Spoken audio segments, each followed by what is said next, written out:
I recently got one of my best-selling stickers reprinted, and the cut line did not turn out okay.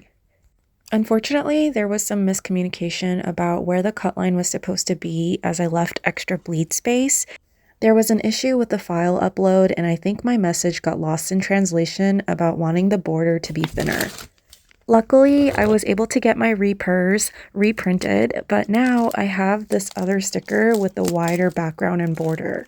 I'm not really sure what to do with the misprinted stickers. I would definitely have to hand cut the bottom of each one to fix the border.